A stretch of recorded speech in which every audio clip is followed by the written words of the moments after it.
Hey, good afternoon. I'm going to call this meeting to order. Today is May 27th, 2025. And this is the Finance Administration Committee and a special meeting of the Board of Directors of West Basin Municipal Water District. So with that, we will determine if we have a quorum. EJ Caldwell, if you do roll call, please. Yes, thank you very much, Mr. Chairman. Director Tommy Favai. Here. Chairman Scott Houston. Here. Director Desi Alvarez. Director Gloria Gray. Here. Director Don Deere. Here. We have a quorum. Great, thank you. Let's see, public comment. Is there anyone from the public wishing to speak? West Basin staff has not received any request for public comment, though this meeting is being held both in person and virtually. If you are a member of the public and would like to speak under public comment, please indicate so by raising your virtual hand. Mr. Chairman, I do not see any requests. Thank you. Presentations, we have no presentations. So we'll move to the action calendar. Item 5A is the approval of our minutes. EJ, if you would introduce that item, please. Yes, thank you, Mr. Chairman. This first item 5A is our approval of minutes. For the presentation, we have Desiree Quintero, our Manager of Administration and Board Secretary. Good afternoon, members of the committee and board. Approval of minutes can be found beginning on packet page 4. The minutes for the West Basin Municipal Water District Board of Directors meetings are an integral part of the public meeting process. Minutes provide a history of the actions taken at board meetings, which is informative not only for members of the public, but for other stakeholders as well. Minutes for the March 4th, 2025 special board meeting, Sacramento legislative trip, April 24th, 2025 special board meeting, April 26th, 2025 special board meeting, budget workshop number 2, April 28th, 2025 special board meeting, Washington, D.C. legislative trip, April 29th, 2025 special board meeting, Washington, D.C. legislative trip, and April 30th, 2025 special board meeting, Washington, D.C. legislative trip have been attached for consideration and can be found beginning on packet page 6. With that, I would like to read the recommendation that the board approve the March 4th, 2025 special board meeting minutes, April 24th, 2025 special board meeting minutes, April 26th, 2025 special board meeting minutes, April 28th, 2025 special board meeting minutes, April 29th, 2025 special board meeting minutes, and the April 30th, 2025 special board meeting minutes. Thank you. Hey, thank you very much. Desiree, are there any questions? Director Favai. No. Director Deere. No questions, thank you. Gray. No questions. Okay, great. I don't have any questions either. It's a lot of different minutes and a lot of different meetings, including the ledge trip. So thank you for that. I would recommend these move forward for approval by the board. Let's see, Director Favai, you concur? Yes. Thank you very much. So that'll be on our agenda tomorrow. Next, we will go to 5B as in boy. Approve sponsorship of fiscal year 24-25 community outreach events. We have, it looks like, 4 sub items. So EJ, if you'll please introduce that item. Yes, thank you, Mr. Chairman. This item begins on packet page 21. And for the presentation, we have Hazel Vasquez, our Deputy Board Secretary. Hey, good afternoon, Chairman Houston, members of the committee and board. As EJ mentioned, this item begins on packet page 21, and I will start with that first item listed towards the bottom of the page. The Peninsula Friends of the Library hosts a monthly event to celebrate various groups and cultural celebrations under the banner Celebrating Our Similarities, with the next event being a Pride celebration scheduled for Saturday, June 7, 2020. At this time, Director Favai and Director Houston request consideration for West Basin to sponsor the Pride celebration in the amount of $2,500, and that would grant West Basin a speaking opportunity for a district representative and a booth/table to distribute district information. West Basin would also receive recognition as the sole title sponsor of the event with logo placement on all printed and digital event materials. It should be noted that the district has not sponsored this event in the past. Now, because of the date of the event being Saturday, June 7th, and our board meetings being scheduled for tomorrow, May 28th.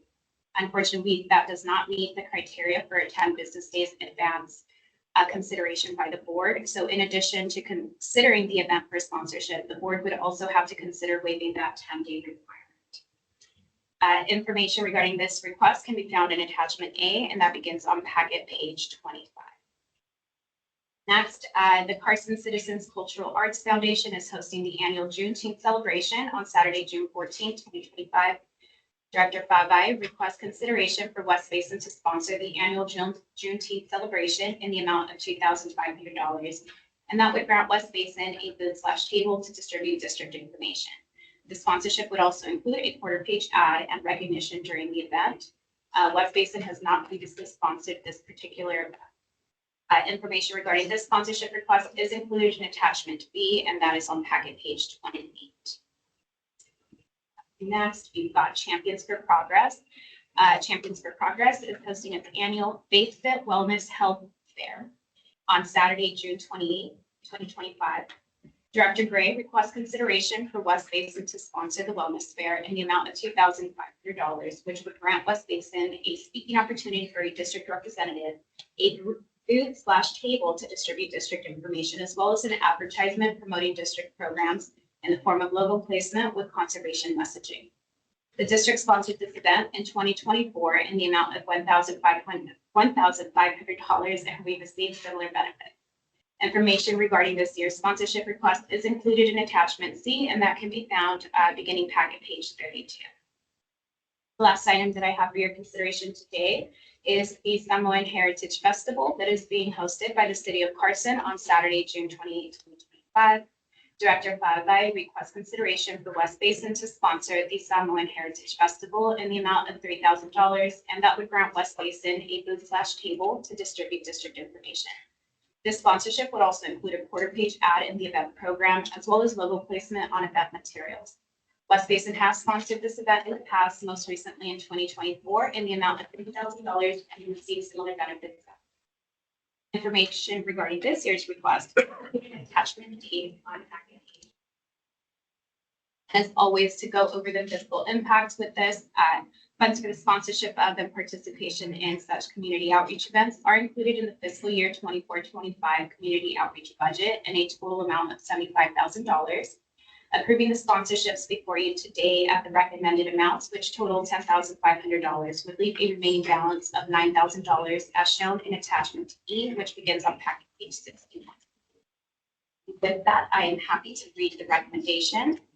Number 1, Director Favai and Director Houston recommend that the board A, provide a waiver of the 10 business day advance approval requirement, and B, approve sponsorship at the Peninsula Friends of the Library Pride Celebration being held on Saturday, June 7, 2025 in the amount of $2,500. Number 2, Director Favai recommends that the board approve sponsorship of the Carson Citizens Cultural Arts Foundation Juneteenth celebration being held on Saturday, June 14, 2025 in the amount of $2,500. Number 3, Director Gray recommends that the board approve sponsorship of the Champions for Progress Faith Fit Wellness Health Fair that's being held on Saturday, June 28, 2025 in the amount of $2,500. And last but not least, Director Favai recommends that the board approve sponsorship of the City of Carson's Samoan Heritage Festival being held on Saturday, June 28, 2025 in the amount of $3,000. With that, I am happy to answer any questions you may have. Okay, great. Thank you, Haza, for that. Any questions from board member colleagues? Now I'll start with Director Favai. Questions? Comments? I don't have no questions, but comments. I think, these events that are coming up and being sponsored by me in District 1, it's the first time I've done the sponsorship stuff, but I think it goes to, what the sponsorships are and how it helps the community, especially when it comes to, putting the word out there, when it comes to West Basin, having their booth set up and so forth. And when it comes to water, different ethnic backgrounds should know what West Basin provides and the services that they provide. Whether it's educational information that are different ethnic backgrounds should receive, but also having the resources that's available for them when they see the booth out there in West Basin representing. So those are my comments. For the Excellent. Very good. Director Deere, anything? Okay. Director Gray? No, thank you. Thank you. And I will just reiterate what Director Favalle said as well. I think it's very, very important that we have these opportunities to especially have booths out in our community and at these events, and they're 501c3s. And so, you know, the funding does support a myriad of causes once it's in these communities.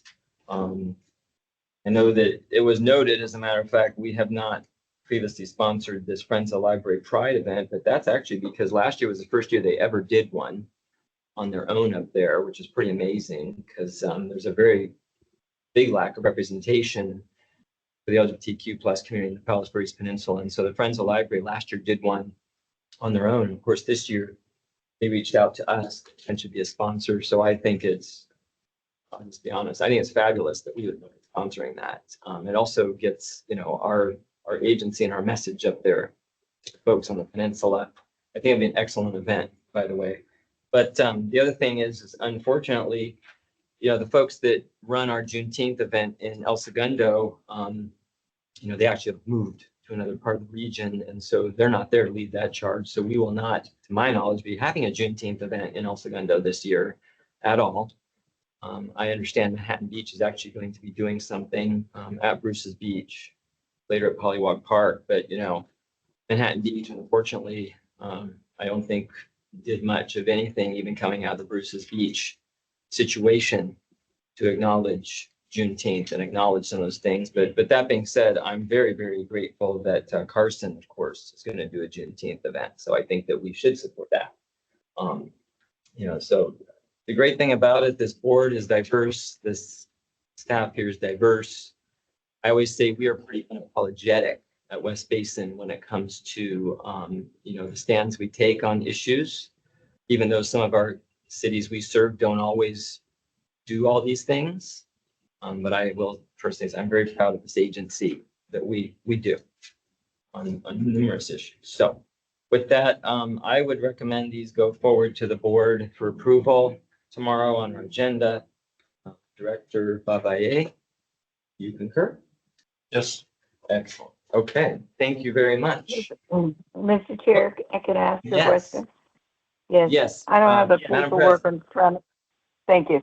Can you tell me where the gay pride parade gonna be? Is it in Carson too, or where is it gonna be? What's that? The pride, the sponsorship for, I think it's the gay pride parade or whatever. Just asking where it will be located. Oh, I don't have any- sure. Yeah, I guess I could have asked Desiree later, but I'm kind of No, no. interested. I'll The let celebration, Director Gray, that will actually be held in the city of Rolling Hills Estates at the Peninsula Center Library. Oh, okay, I can get it from you later. Yeah, I was just interested. I was trying to put it on my calendar, but I can talk to you later about it. But thank you. That was the question. Thank you. And I agree with all the comments that both directors said about those events. So thank you.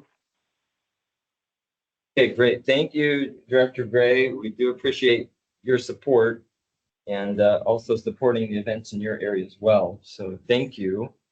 Okay, so that one we have recommended yes to the board. Next will be item 5C as in cat, standby charge resolution of intent. EJ.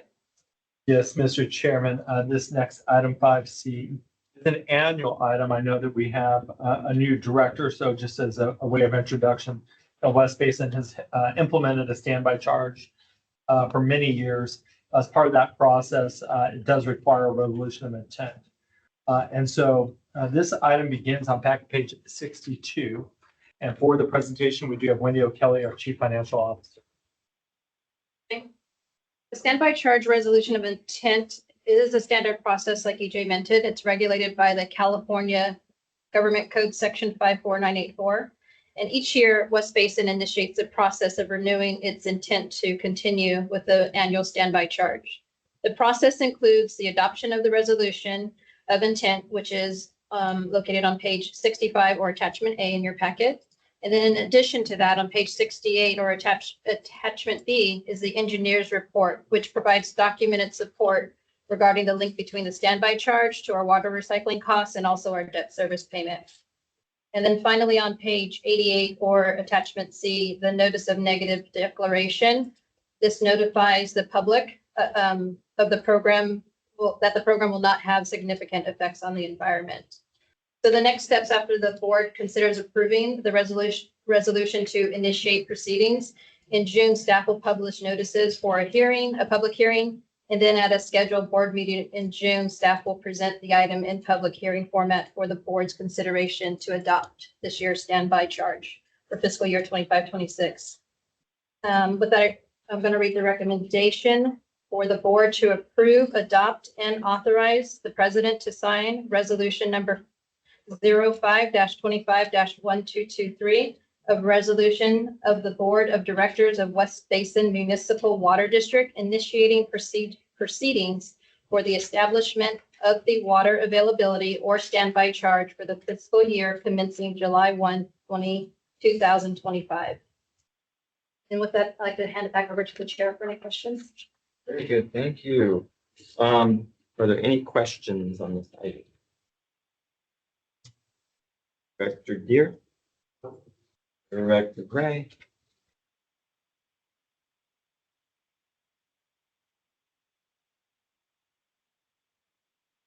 Director Gray, any questions?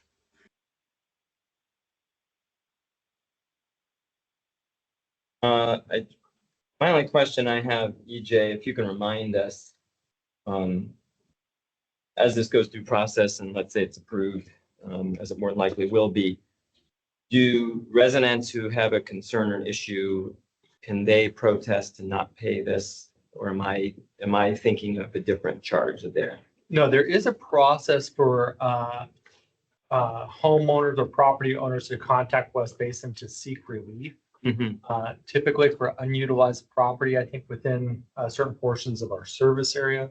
Wendy, I don't know if you're even familiar with that process yet, but. Yeah, I'm not familiar with the process, but I'm more than happy. In all my reading, I didn't see that. Yeah. But I can continue looking for that. We've always received one or two from a portion of our service area. So we can look at that, but yes, there is a process. And of course, public comment here and notice, legal notices and such as well. Great, yeah. If it's this charge or a different charge, I just know that there is a way that should people request relief, there is a method, and it's usually very few properties in the whole service area that do. But maybe you all can have an answer to that question just in case it comes up. Yes. Another meeting. But that being said, this is what we've been doing for years, and been in place. We obviously have the documentation, the background that supports the board's decisions. And so with that, I think we should recommend yes to the full board. So Director Pagaya, you concur? Yes. Great. All right, thank you for that. So we are now moving forward to the information calendar. Item 6A, our monthly financial report. EJ. Yes, Mr. Chairman, item 6A will be presented by Stephanie Clemente Finley, our accounting supervisor, and this item begins on packet page 100. Thank you, EJ, and good afternoon, Chair, Directors, and staff. As required by West Basin Administrative Code, staff is required to submit various financial reports to the board to keep them apprised of the financial condition and future needs of the district. The reports to be presented for the month of April are the monthly demands report, which shows all of our disbursements, our cash and investment report, which shows our balances, security types, and transactions, and our water sales statement, which shows our monthly and year-to-date water sales for the year. Along with that, we will also have our travel reports for our directors and executive management. So I'm starting on page 88 is our demands list. It's page 88 to 91. I'd like to mention that our Met invoice in the amount of 9.5 million for the month of April 2025 is 65% of the total disbursements of 14.7 million. Are there any questions in regards to the demands list? Any questions? No questions. Hearing none, go ahead. Moving along, we have on page 93, our cash and investment report. As of April 30th, 2025, our total market value is 61.9 million. Also on this page is a breakdown of all the various security types that make up our market value. The next two pages is our credit and maturity report. And then following that on page 96 to 107 are the transaction ledgers.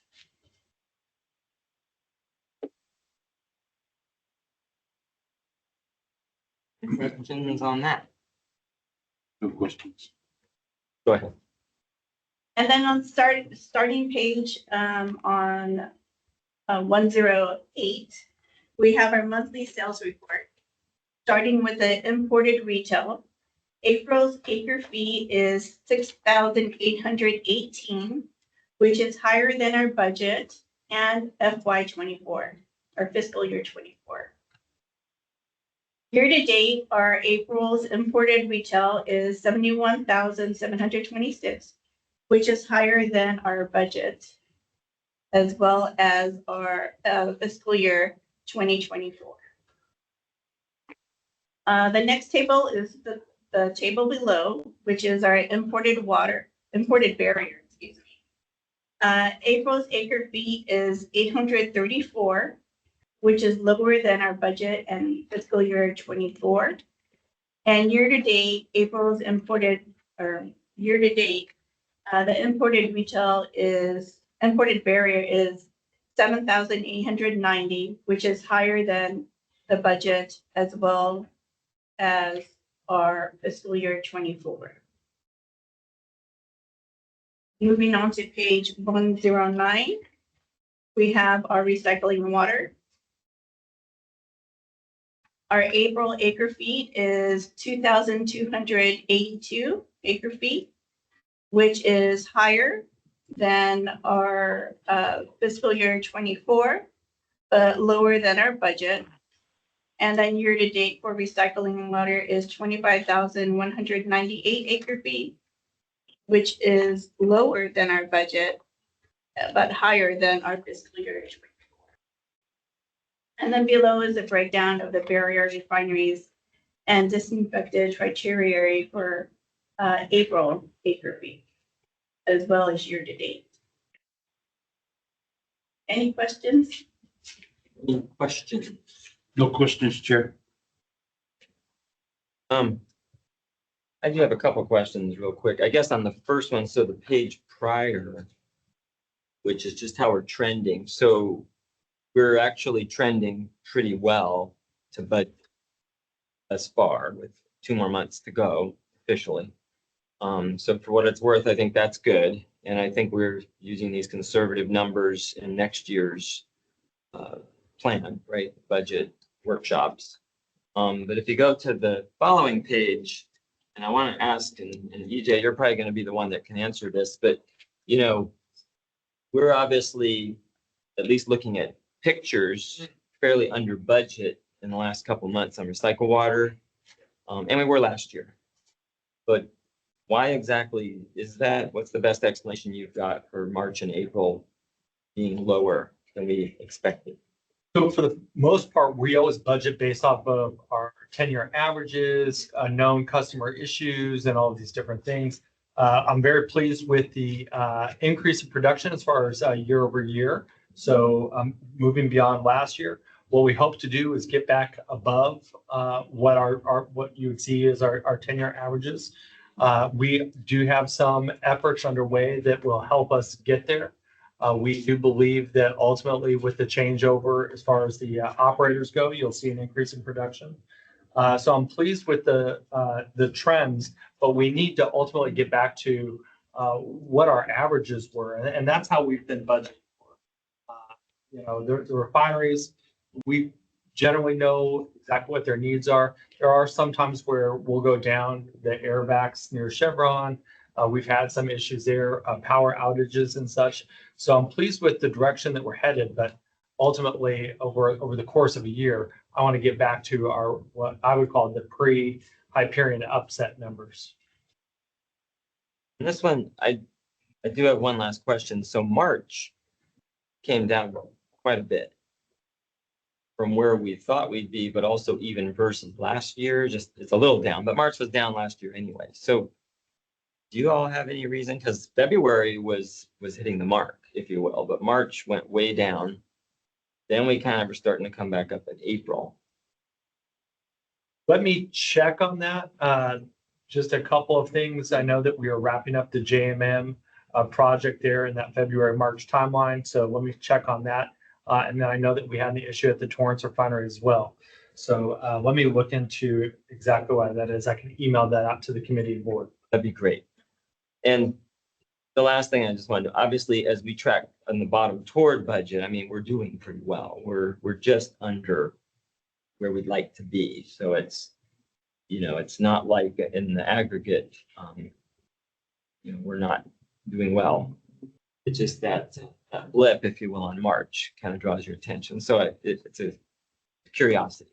So Correct. We are closely tracking this, Mhm. Again, because I wanted to see a year-over-year improvement, but ultimately trying to get to that pre-COVID or pre-Hyperion upset production. And yes, we are close to our budget. There's a couple of reasons why I think we're not quite there, but ultimately I'm hopeful that we can get there by the end of the year with some effort. We basically just have one more month, and then into the new year, really set a new course. Thank you. No more questions on that. Any other questions on that? Okay, go ahead to the next part. So on page 110, we have our director's conference and travel expenses of our annual budget of $75,000. We have already expensed $23,105.68, leaving us a remaining balance of $51,894.32. And our final report is on page 111. Is the executive management and staff travel expense of the 101,000 budget. We've expensed $67,394.39. And our remaining balance is $33,605.61. And this concludes agenda item 6K. We're glad to answer any questions. Thank you. Very good. Any final questions? Any questions, Director Gear? Oh, thank you. Director Gray? No, thank you. Thank you very much. And I don't have any questions. And obviously on our travel as a whole, we're doing really well too, to really watch our costs and come in well within our budget. With I think another month and a half to go as things come through this month as well. So want to say thank you to everybody on that one. And we have another item here. Information calendar 6B as in boy, the fiscal year 24-25 third quarter financial results. So EJ, if you would introduce that, please. Yes, Mr. Chairman, this item will be presented by Wendy O'Kelly, our Chief Financial Officer. It begins on packet page 126. So Stephanie just provided you with the April results, and I'm going to go back a little bit, but give you a year to date from July 1st, 2024 through March 2025 for our third quarter financials. And I just want to add a few notable areas to Stephanie's presentation for our Q3 results. So the revenue for potable water sales will be found in the second chart on page 127 of your packet. You'll see on the second chart, the year-to-date revenue is coming in at 131.2 million, and the expenses to date are 105.6 million, which leaves a net revenue of about 25.7 million between the two. Then another item to review for recycled water on page 128. As EJ mentioned, has endured some unplanned incidents and facility shutdowns, which impacted the recycled water production. And then if you notice on the first column, last year's results was a loss of 17.8 million in the program. And so far this year-to-date actuals are trending about 70% to budget. And again, these are Q3, which means we're 75% through the fiscal calendar year. But you'll see in the last column, the middle column is our 24-25 budget, which we budgeted for a $5.5 million loss. And for Q3, we're trending underneath that amount at about 3.9. So there is some improvement there. And then if we move into investment income on page 129, we did have a planned budget amount of $2.5 million for this year, fiscal year. And as of the Q3 results, we are slightly under that, which is 2.486 at this time. Also at the bottom of the same page, you will see the debt coverage by fiscal year, which our target was is 1.75. And so again, we are showing a positive result in our debt coverage ratio, which is at 1.72. And then if we turn to the next page, on page 130 of your packet, this is a financial results summary. So it's the overall review of our Q3 financial results. And so the first section is our operating revenues, which we are budgeting at 223 million. And so far to date, we are received year-to-date actuals, again, as of March 31st, 170.5 million. And then if you look directly below, it's our operating expenses. So we are coming in under as far as our revenues received to date at 152.2 million of expenses. And then you'll look in the next section, which has our non-operating revenues, and then also our non-operating expenses, which is that debt service payment that we make. And all of this sums out to give us that debt coverage, which brings us to that 1.72.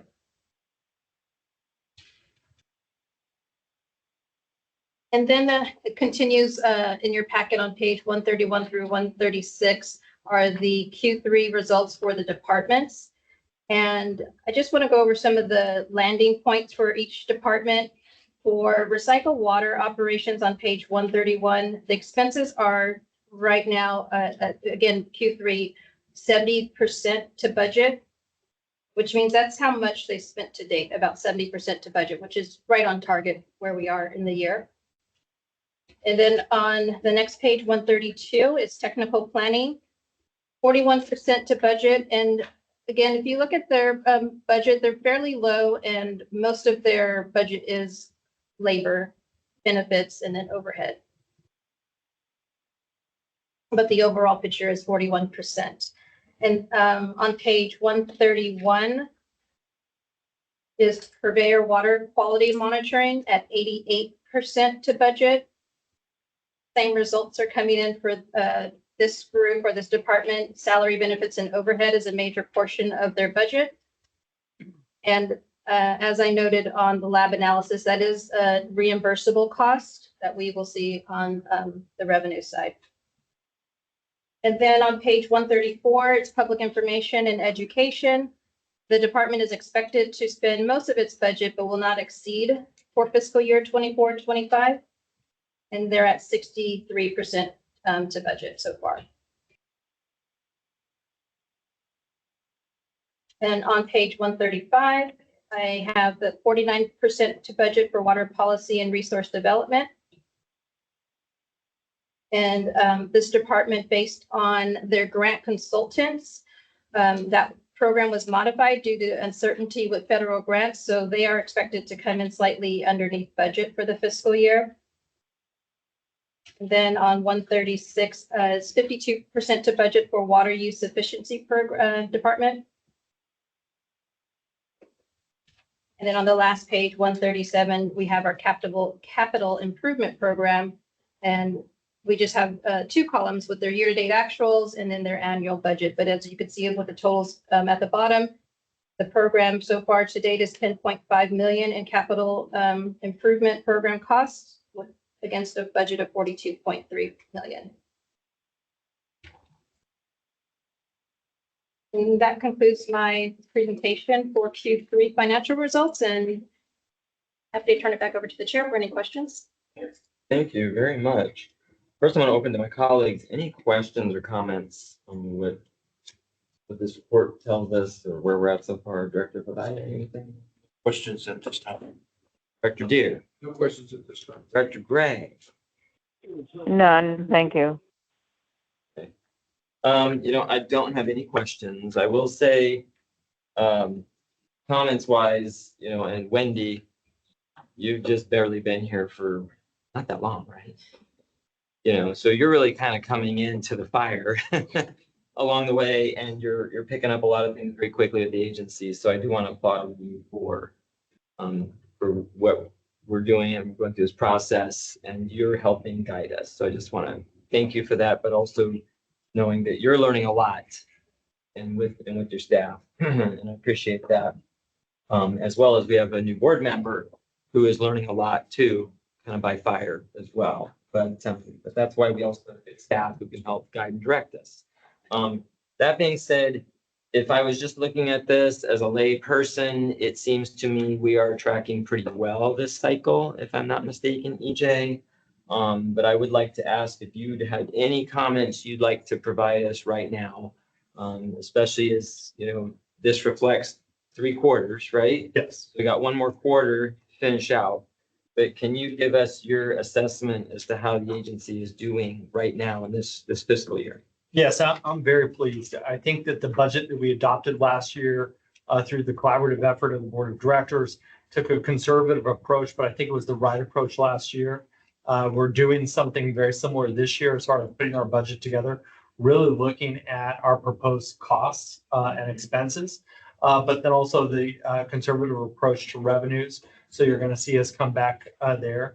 We've talked about this during the budget workshops. We've been depleting our reserves the past 2 fiscal years. That's not a trend that you want to maintain over time. So being able to rebound a little bit this year, I think, has been great. Really, a lot of credit goes to our finance team. You mentioned Wendy, but Stephanie as well. This is both of their first kind of budget process as far as going through. So really, the amount that they've been able to learn and help out in their first year has been tremendous, as well as the entire finance team.